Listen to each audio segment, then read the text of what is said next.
What's going on, guys? Welcome to today's episode of the Collecting Keys Real Estate Investing Podcast. If this is your first time here, this is the show where we teach you to make massive income, not just passive income with your real estate investing business.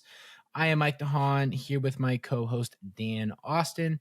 And on these Wednesday shows, we talk about real estate investing and whatever else we feel like for the week.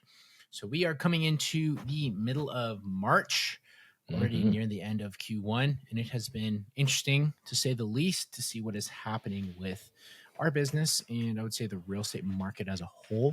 Have we found the gold at the end of the rainbow? Or do we have to wait till St. Patrick's Day? I guess when this airs, it'll be St. Patrick's Day probably. I don't know what day St. Patrick's Day is. It's in March. I mean, I've seen like St. Patrick things at Costco. So, bro, I'm assuming it must be soon. no, that you see that like 2 months ago. Right. That was a while ago. I built a sick ass leprechaun trap with my daughter this weekend, so I'm pretty excited. I think we're gonna catch a leprechaun. A leprechaun trap? What does that mean? Oh, you have it. So that's a new thing, right? Put like some Lucky Charms like underneath like a shoebox with like a stick. I'm so glad you say that, because like I feel like when I was a kid, maybe I just didn't do things, like my parents didn't participate in it. But I think there's a lot of new things like Elf on the Shelf and leprechaun traps and things that Pinterest has made popularized. So like part of my daughter's homework was to make a leprechaun trap. Okay. So we're gonna catch this little bastard. So what are you gonna like dress your son up like a little leprechaun and have him get caught in it just so it's super exciting? Oh, dude, he would love it. That would be actually pretty hilarious. That's funny. I mean, that's cool, I guess.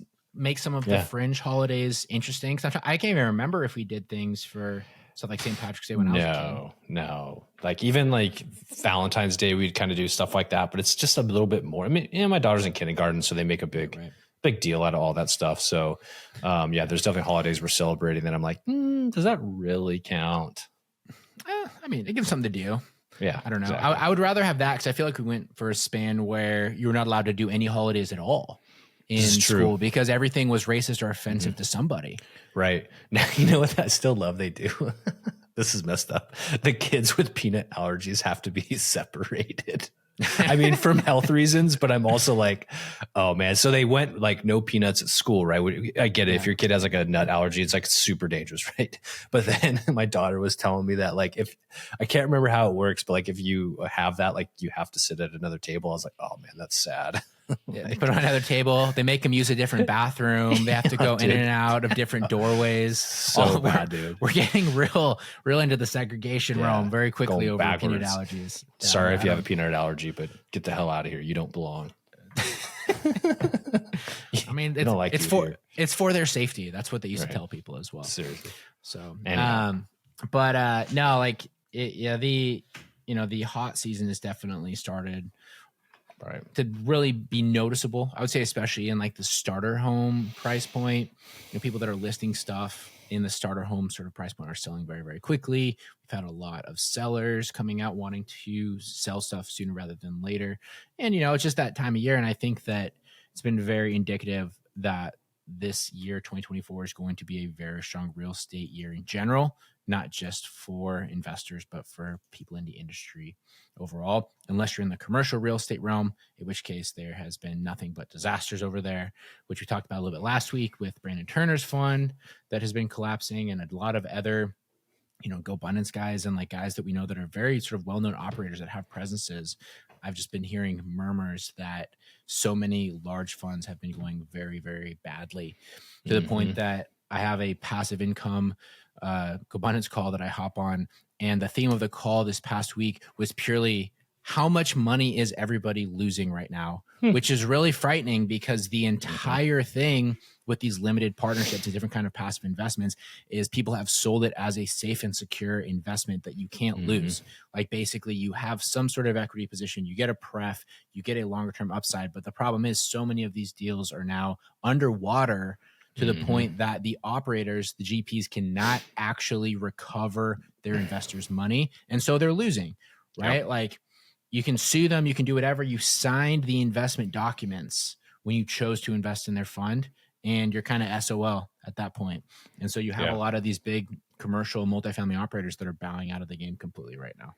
Yeah, and this is why it's so, when the money's cheap, which it was the last several years, where a lot of these people kind of came into like form and created their funds. Like everything seems to be going good. Everybody's on social media talking about like how great things are, and you just think because people are doing things that you're missing out by not doing it, or that that's a good deal, or that they're doing really good.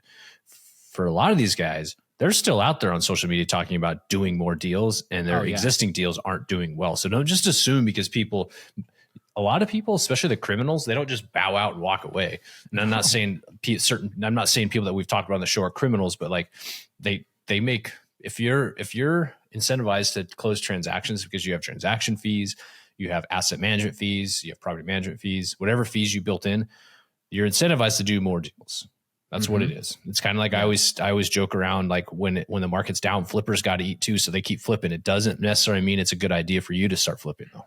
Yeah. You know where it starts to get real fishy is when you start to see people that are in that realm promoting things that you should be kind of suspect of, but they're trying to like spin them in a good light. Right. Yeah. And so like I've seen this one get shared a couple of times. Actually, I don't know the guy who originally posted it, but basically it was like one of those Instagram tweet posts, where like we've done those before on our social medias before, but it said, you should never give your money to a GP that does not collect an administrative fee, because that means that they're not going to have enough revenue to pay the team to get the deal done. Right. Interesting.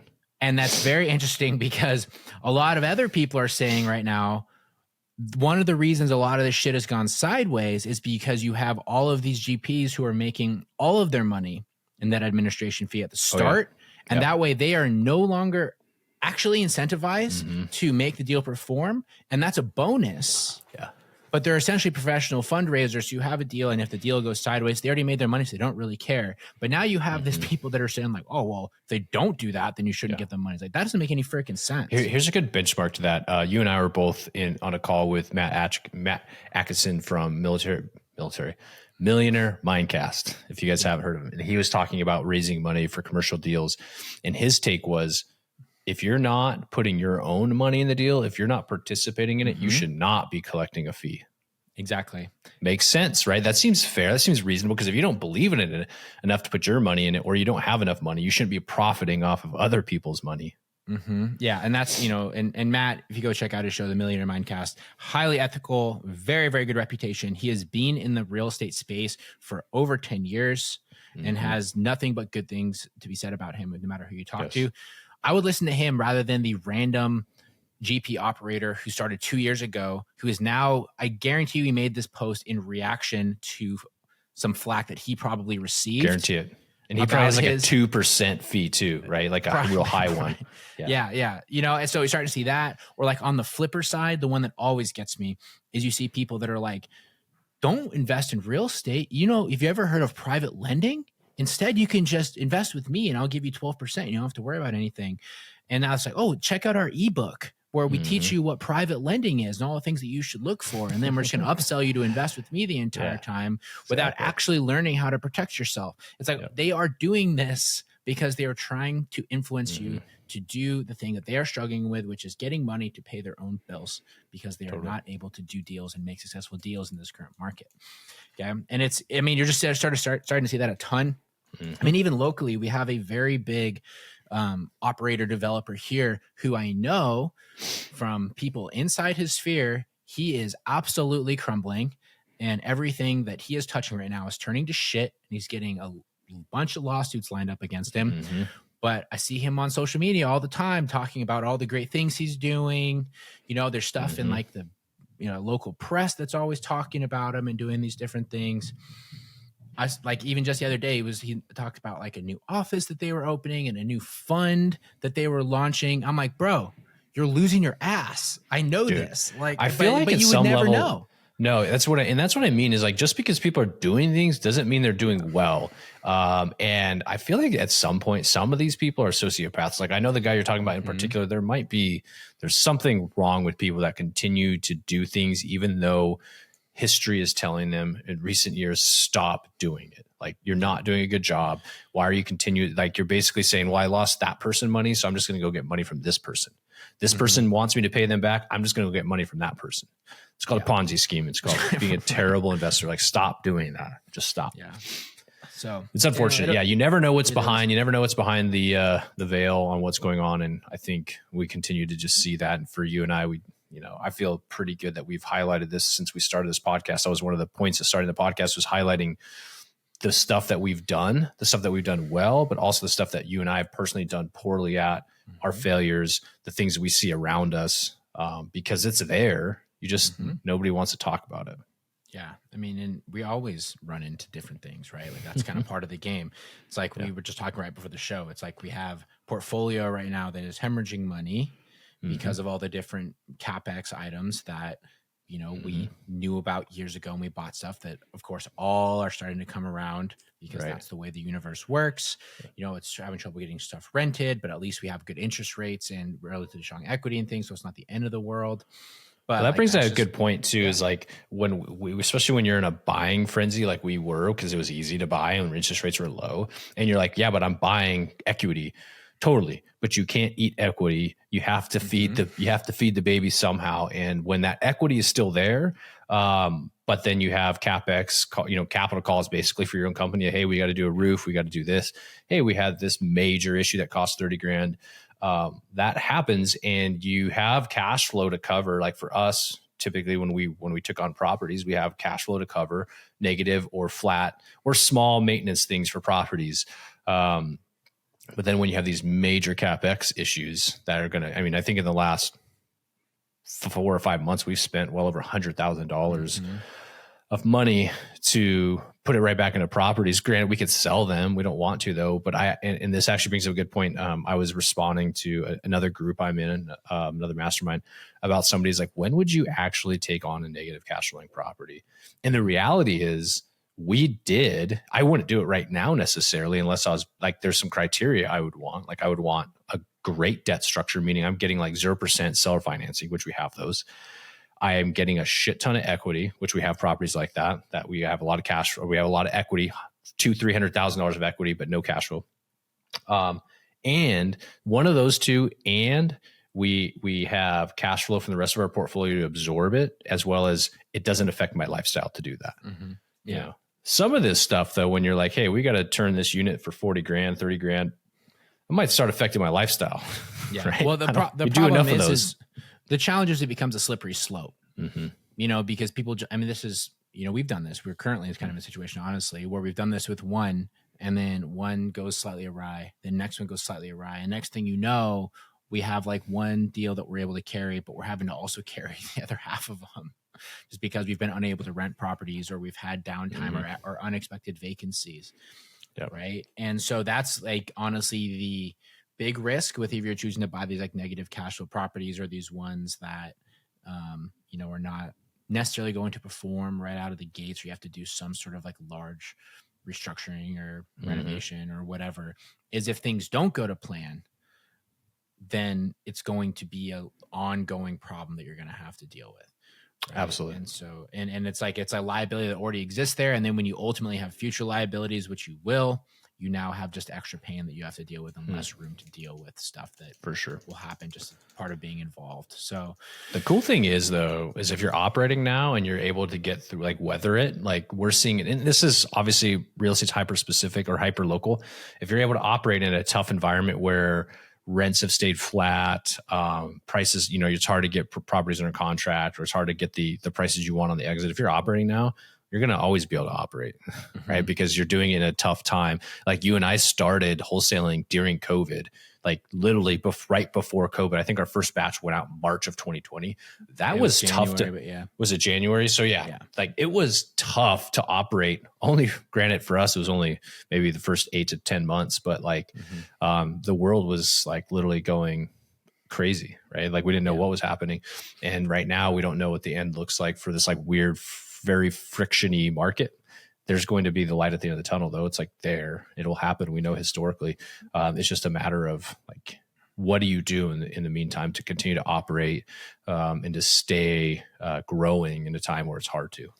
Yeah. I mean, you say that, but I don't necessarily agree that that's true, right? Like that if you can make it through right now, that you can do well in the future. Because honestly, a lot of the people that we have competed with that are no Mhm. longer around, they were of that exact mindset, right? They were around for 5 years. Everything was going well. They couldn't adapt with the times. They couldn't develop new technology. They couldn't understand the new strategies you have to Mhm. take in the real estate business. And more sophisticated people came around, or like new people with less bloat that were able to be more Sure. agile, were able to Right. come in and take over the market, right? I mean, honestly, Mhm. if you look at our partnership program that we run, so our partnership program's a part of our wholesale operation where basically we stand up and operate businesses for people. So we bring our marketing and our sales team into people's markets. They basically become the primary beneficiary of that team's efforts, and they get, the bulk of the deals, and we get a small cut of all of them. But if you look at the people that we work with on that, Mhm. most people are exactly what I'm talking about, where Sure. they are real estate educated. They are usually decent operators in their own right, but then they look at how we have built out the data systems, how we've built out the sales systems, the Mhm. sophistication that we have behind what we run, and they go, I don't want to do that. Yeah. My options are to either be made obsolete or to, just not have any opportunities at all, or to work with you guys. Mhm. And so they decide to do that. But there's tons of other people who just kind of go away. Like honestly, Right. if you For if you sure. look at locally here in Spokane, and it's not just in Spokane, it's in other markets too. How many people are even still around that were investing in 2018 and 19? Right. Well, it's because Zero. they can't adapt, right? That's what I mean Mm-hmm. though, is like if you can adapt to this market condition, or you're just starting out and you can grow through this period of time, you're going to be better on the other end of this. Yeah. But if you think what and I consistently say this, if you think what got you through the zero interest rate period of history, which was an amazing time to be investing in real estate, is what's going to get you through this, it's not. You can't, because prices aren't skyrocketing. What stopped immediately was the wholesaler sending out appreciated ARVs. Mm-hmm. Totally. That stopped very, very quickly. That was a fun run there for like 8 to 12 months. Appreciated ARV. What the hell is that? Dude, that was a crazy period of time. So the appreciated ARV, if you guys missed this, you weren't around back then, or you weren't in any of these like super hot markets like the Seattle area, you would have these wholesalers that would have these deals that were locked up way too high. They would send it out for disposition, and it would say like, here's our purchase price. The appreciated ARV, if you look ahead 3 months based on the market, is this. And people would buy off that, basically Mhm. trying to like time the Yeah. market. And that period of time was so crazy. So I was working at the hard money company at the time. We had people whose loans were going into default, and they were like, my appreciation right now is more than your default, your penalty interest rates. So they would just let it go into pre-foreclosure and then sell it like 2 or 3 months later, because It's they knew it would wild. take that long to go through the foreclosure process. It's wild. And these are like sophisticated people. These aren't Yeah. dirtbags. These are people Yeah. that had, done hundreds of properties over the previous years in the Seattle area. And they'd Right. be like, I'm just going to write out your 18% penalty interest and make an extra $50, $60, $70,000. Mm-hmm. I'm going to You start know, sending out depreciated ARV deals. Be like, I hey, mean, in 6 months, this will be worth $36,000 less, and you're still going to make a 12% cash on cash. no shit, right?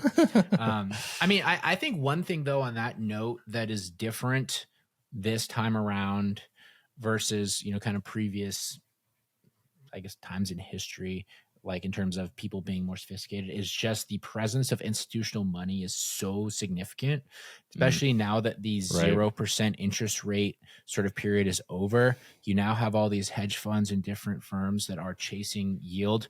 And real estate has proven to be something that they like because it's a hard asset. They have the ability Mhm. to, kind of like manipulate numbers with it. They have tax benefits that the IRS gives them, but also too, a lot of people don't understand that hedge funds do this. But when they go and they buy up a large amount of real estate in a certain area, and this is what Aaron Amuchastegui talked about in his episode a little while back, if you guys listen to that one, but they'll literally go and they'll buy an entire neighborhood, and now they set the comps, Mhm. right? And so if they go to sell properties and they're worried about them appraising or different things, they have now set the value because they bought all Yep. of them. And Yep. so they have figured out the loopholes in the system that they are abusing, Mhm. and they are more than happy to continue doing that because they have billions and billions of dollars. Well, cool. They Think will about put this too, how simple it is. And I remember when this was happening is like, so say you buy your hedge fund, you buy 100 houses, and you can get, say you're buying a new development, or you're doing like a build to rent, and the builder's like break even cost is like 150 a square foot, and you go in there and you're like, hey, I know you want to sell this at 200 a square foot, your break even's at 150, but I'm going to buy them all from you. You don't even have to think, just build, and I'm going to pay 180. So you can buy it on margin. But then what you do is you say, okay, there's a few houses down the road. I'm going to overpay for those houses. So those houses are selling at 200 square foot. I'm going to pay 215 a square foot. Yep. You only have to do that a few houses, and you now just set the comp at 215. Go and set those values, and people are willing to pay what the market bears, right? And now you just increased, $15 per square foot on, say, 100 houses because you went and overpaid for 3 or 4. Yeah, that's how it works. And when people talk about like, well, what was like Zillow Home Buyer, what was Open Door doing, or what are they still trying to do? It's basically this. They are setting the comps on current sales for future deals that they're putting together. They're planning to buy, or they have these agreements to do it. And like with new builds, I see it's very, very common, and you've seen different things on social media and stuff like that about that, where you have these entire new developments that are bought up by hedge funds. But it's also just because they are manipulating the exit strategy on these deals, and people will go, well, they're all sitting vacant for 6-8 months. They don't care, because if they can sell them for a 30% gain after 24 months, that's still a 15% yield. Yep. For them on an annual basis. Which is huge, actually. Plus tax benefits. Like for them, like they're trying to go on the market at 8 to 9%. They are happy to do that. Yep. But to the point too, I've seen this article getting shared on social media a few times, and people are taking the article out of context. But the article says that it's a report that 44% of all single family home purchases were from private investors in 2023. And so that it's like a Medium article, which means that it's bullshit. It's like blog, and it's taking fully out of context, because if you click on like the links that they refer, it's talking about 43% of investment properties that were purchased, which is not the entire real estate market. Okay. But they just picked off the part that they knew would be inflammatory and get people to click on it. But either way, the fact that 43% of investment properties were purchased by financial institutions like large hedge funds is pretty wild if you think about it, because they have essentially come in, and it will be a handful of parties, I don't know, a couple dozen maybe, that are buying 50% of the deals nationwide in residential real estate. So you're saying basically of that, like of investment properties, and is this single family or just all investment properties? Or is this single family home investments? So basically half of them were bought by institutional money. By basically private equity firms. Okay, private equity, and then the other half is various investors like and us, LLCs, smaller investment companies, mom and pops, things like that. Yeah, we've been seeing that, like investment banks even going in and just dropping $1 billion here and turnkey, and then like I remember talking about this on an episode maybe last year. Elon Musk was dropping like $1 billion in Austin single family development for his employees. But there's a reason why he's doing it, right? There's a ton of investment strategy there. He's taking investor money and basically investing in real estate, right? And so there's a lot of that, and that's kind of funny how like times have changed too. Like I think Elon Musk is in that situation, and some of these people that are doing it. Back in the day, people would, stand up a factory, and then they would and there would be no town. So then the factory would build the city around it, and you'd call it like, a company town, the grocery store, everything. You could buy everything on credit. They would just take it out of your paycheck. Right. And so kind of going back full circle, where these big people that have the money, which were the old back in the day, the factory builders, the people who were operating the factory, is the same shit. I mean, Elon Musk runs a factory. Banks, I mean, hedge funds. I mean, basically that's what we're talking about. And they're investing in something that a lot of people think is a, God-given right, or whatever you want to call it, which is housing and shelter. And they're taking ownership over it. Yeah. Renter nation, right? The people are saying the American dream and all those sort of things is sort of defined by home ownership, which is, a lot of people don't realize is a kind of unique thing. Very unique. Like you go a lot of places, people don't own their homes. Right.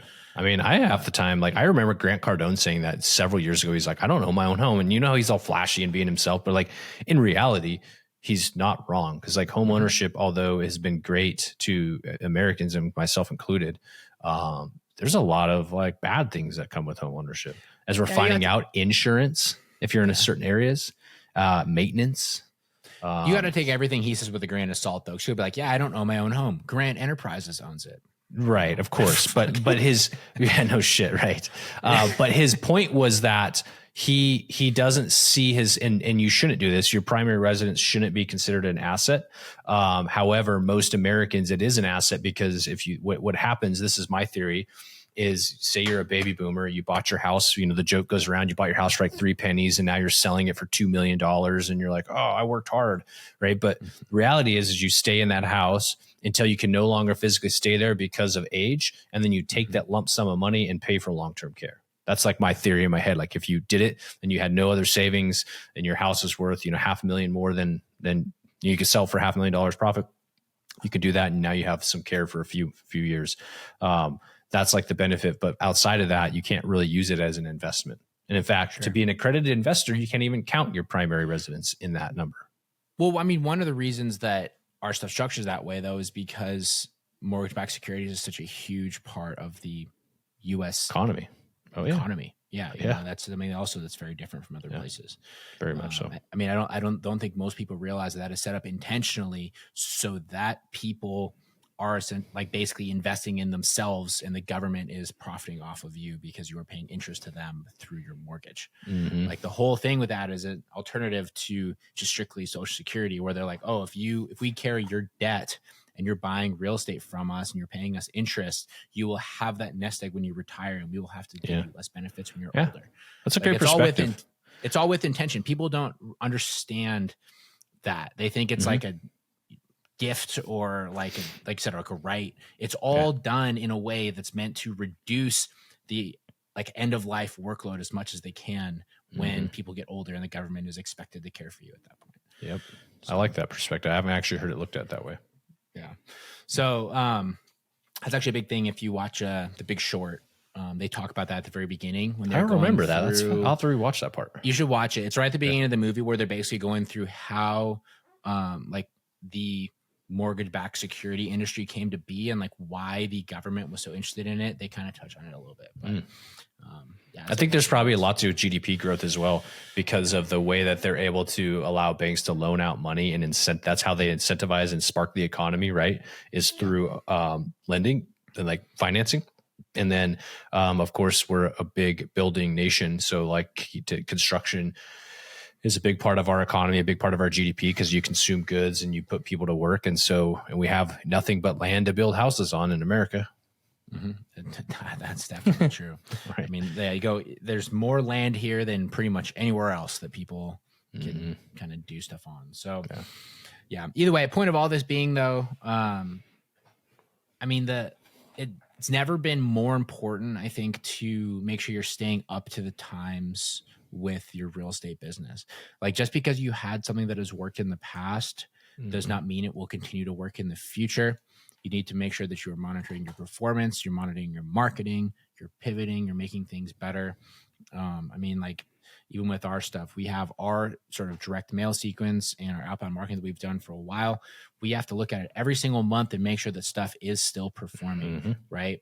And then, well, I guess what we have come to find has been that our marketing has stayed relatively consistent over the past couple of years in terms of lead generation. But now where we are needing to be more competitive, and this is a huge thing that we focused on with a lot of people in scale, which I've come to find is really funny because so many people fix it on the marketing because it feels passive and it feels easy. And they think that's the secret, but really learning the sales side of it and learning to actually have a sales and follow-up process and be able to, stay on top of your leads is where you make real money right now. Totally. And the people that have neglected that and are focused purely on the marketing side aren't doing anything. No, they're not. They're not able to. They're not able to, right? Like because they are competing with the people that are getting the exact same leads that we're all marketing to, but have a much stronger sales process and a much stronger follow-up process. You know what? If you want to come and look at my 20 marketing channels for $9.97, I will be happy to show them to you. For $9.97? I don't know if you ever seen that advertisement. We have 20 marketing channels. There's some people out there that are kind of big brand names in the industry talking about how many marketing channels that they have. It's like, no, who gives a shit? Like, just learn how to convert people. How many of them do you think are none that they Maybe try to two. sell you that are actually different. Because I guarantee I can say that there's like 3. They're going to say they have letters, they have postcards, they have, envelope something. There's gonna be like 3 kinds of direct mail that they count as 3 different ones, because they're gonna go, well, that's what we track. Yeah. Right. Yeah. We're going to have American cold callers. Then we're going to have overseas cold callers. Then we're going to have this cold calling company that we use. And those are all different, even though it's the same fundamental fucking thing. Right. There's not 20 different kinds of marketing. Good truth. Facebook ads, Instagram ads, TikTok ads, Google ads. Yeah. So I think you're right, though. I think the conversion is what matters, because and this is a good example of this would be like, you can go and build, like, outside of real estate, say you're going to sell widgets. You could go and pay a consultant to build a badass lead funnel for you and get people to click and come and look at, cool branding, great marketing. Say you're selling widget, whatever it is, I don't know, little leprechaun dolls for St. Patrick's Day, right? You can easily do that. But if you can't convert sales, there's no conversion because you suck at sales or your sales process doesn't work. It doesn't matter how much you spend on ads and advertising, because you're not going to make nearly as much profit as you could if you have that skill of converting people. Yeah. It doesn't even to be your own skill either, right? It's learning to like build a structured follow-up process, learning to leverage overseas talent, which is amazing to me that it's still such a reoccurring question where people get their mind blown about how to do that. Right. There's so many skilled people out in the world that you can have that are not that hard to manage and get into your system. And then you have hammered out SOPs to say, do these things. And then they will do them very well. And then you can adapt and adjust them as needed as you see fit in your business. But like, it worked for us. Mm-hmm. It works for anybody that has a legitimate business right now that's doing a high volume of deals. It's because they're good at sales. It's not because they're good at marketing. Sure. So, but that is this sort of generation's form of competitive advantage. We go forward 6 months, it will probably be different. And so here's what I would say is, if you go back to like 2019, 2020, early 2021, it was all about marketing. How could you get in front of the most people, right, that would be willing to sell their home at a discount, especially when the market was super hot? When the market slowed down, it was all about your buyers list, right? 2022 was how connected were you to be able to take your razor thin deals and sell them to somebody, because you had a brand. And this is why you've seen a lot of people that have really grown over the last year or two that have like a really strong disposition process. They had a really big buyers list. They were really good at making connections. Now you're being able to start to sell deals to whoever again. So it's like, who can compete with the people that have learned from the marketing situation in 19, 20, and 21, who now have taken advantage of the disposition strategies by having their own list, having social media, investing in Investor Lift, which is an incredibly expensive platform, learning how to do all that correctly. Now it's who can actually convert both sides with a strong sales process. And what the next iteration is going to be at the end of, later in this year, next year, who knows? Honestly, my opinion is it'll be who has the most money, right, to reinvest and do like the most sophisticated things. So the people that are banking money, that are building funds, that are getting outside investment, are going to wipe everyone else out of the water, because they will have a couple $1,000,000 a year that they can invest into actually building these things correctly. Agreed. You're absolutely right. And like being people, and we've seen that too. There's been, like you mentioned, this evolution of sophistication in the business too. And so the people that are taking that approach and aren't taking the quick cash grab approach, or like, let me hustle this newbie buyer for an extra 10 grand on this fee, and it sinks their ship, like, just so I can make some more money now. Like it's not going to work. It's not. Yeah, it's going to go away very, very, very quickly. Or it'll be like for people that want to squeak out a couple deals here and there and kind of live in that hustle and, near death sort of life cycle all the time. Yeah. And that's going to be what it'll look like for them. So sure. Anyways, cool. Anything else before we wrap up? No, man, I'm good. Sweet. Right on. All right, everybody. Well, we appreciate you all listening. You should go and subscribe to the show and share with anybody else who might be interested in real estate or just the general market. So we do a little bit of a deep dive on this one, but we appreciate you all, and we'll talk to you guys next week. See y'all.